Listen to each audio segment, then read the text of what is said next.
उसको भी कांग्रेस यहाँ की जनता समझ चुकी है। आज जिस प्रकार 18 लाख आवास की चाहे हम बात करें या किसानों के लिए जो पिछले 2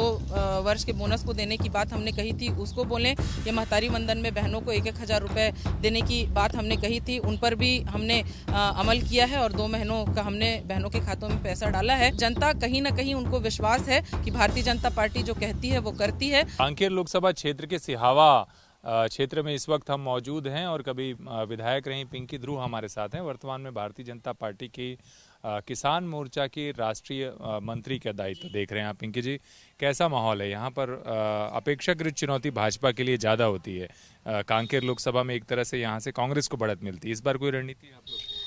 देखिए, लोकसभा में यहाँ की जनता हमेशा से भारतीय जनता पार्टी के ऊपर विश्वास करते आई है और जिस तरह से माननीय मोदी जी की लोकप्रियता है पूरे विश्व में, विश्व के वैश्विक नेता के रूप में मोदी जी उभरे हैं और जो जन कल्याणकारी योजनाएं वो लेकर के आ रहे हैं, जिस प्रकार हम छत्तीसगढ़ में पिछले विधानसभा चुनाव में मोदी की गारंटी को लेकर के आए हैं और जनता ने हमको जनमत दिया और एक बार फिर से भारतीय जनता पार्टी की सरकार प्रदेश में बनाई, उसी तरह से लोकसभा चुनाव में भी हमने मोदी की गारंटी को पूरा किया है अपने इन 4 महीनों के कार्यकाल में। और जनता आज भली भांति जान चुकी है कि वास्तव में विकास करने वाले लोग और विकास की सोच रखने वाले लोग कौन हैं। वहीं कांग्रेस का जो पिछले 5 साल का कार्यकाल रहा है और कांग्रेस ने जो अपने किए हुए वादों को भी पूरा नहीं किया बोलने के बावजूद, उसको भी कांग्रेस यहाँ की जनता समझ चुकी है और निश्चित रूप पर आज जिस प्रकार 18 लाख आवास की चाहे हम बात करें या किसानों के लिए जो पिछले 2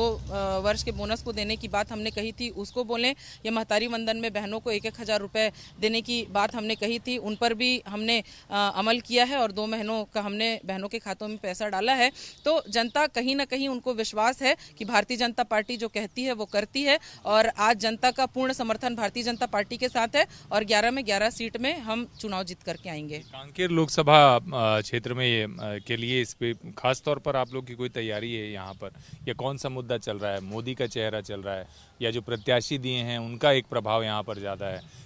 कौन सा फैक्टर ज़्यादा? योजनाएं तो ठीक है, स्कीम तो ठीक है, लेकिन स्थानीय स्तर पर भी कोई मुद्दे हैं क्या जिनको आप लोगों ने चुना है? क्योंकि यहाँ से जो विधानसभा प्रत्याशी हैं जो जीती थी वो कांग्रेस के हैं। देखिए, भारतीय जनता पार्टी तो अभी मोदी जी के ही फेस पे चुनाव लड़ रही है और मोदी जी जिस प्रकार से पूरे देश में काम कर रहे हैं उनका तोड़ कांग्रेस के पास आज नहीं है और जिस प्रकार से कांग्रेस को चुनाव लड़ाने के लिए कैंडिडेट खोजने पड़े हैं, आज उनको प्रत्याशी तक नहीं मिल पा रहा है जिसके नाम से उन्होंने टिकट जारी किया था। ऐसे लोग अपने पार्टी आला कमान में जा करके हम चुनाव नहीं लड़ेंगे ऐसा कह रहे हैं, इसलिए यहाँ के नेता को वहाँ और वहाँ के नेता को वहाँ करके चुनाव लड़ रहे हैं। निश्चित तौर पर भारतीय जनता पार्टी के लिए जो जीत को ही दर्शाता है और जनता का साफ कहना है जो राम को लाए हैं हम उनको लाएंगे और राम मंदिर की स्थापना माननीय मोदी जी ने की है और जनता का आशीर्वाद मोदी जी के साथ है। और हमारे प्रत्याशी भोजराज नाग जी भी 2 बार के विधायक हैं, बस्तर प्राधिकरण के उपाध्यक्ष रहे हैं और प्राधिकरण के माध्यम से भी हमने पूरे प्रदेश में जहां जहां बस्तर प्राधिकरण योजना थी वहां वहां उनके नेतृत्व में हमने विकास किए हैं और जनता मोदी जी को भी जानती है और जनता भोजराज नाग जी को जानती है और दोनों के फेस पे हम चुनाव लड़ रहे हैं। ये थी पिंकी ध्रुव जी। आपने सुना कि किस तरह से मोदी के चेहरे पर ये चुनाव लड़ा जा रहा है और ये जो विधानसभा है ये भी कांग्रेस के पास है एक तरह से, नगरी सिहावा की विधानसभा, और यहाँ पर ये कोशिश है कि लोकसभा में एक बेहतर लीड लोकसभा चुनाव के दौरान दी जा सके।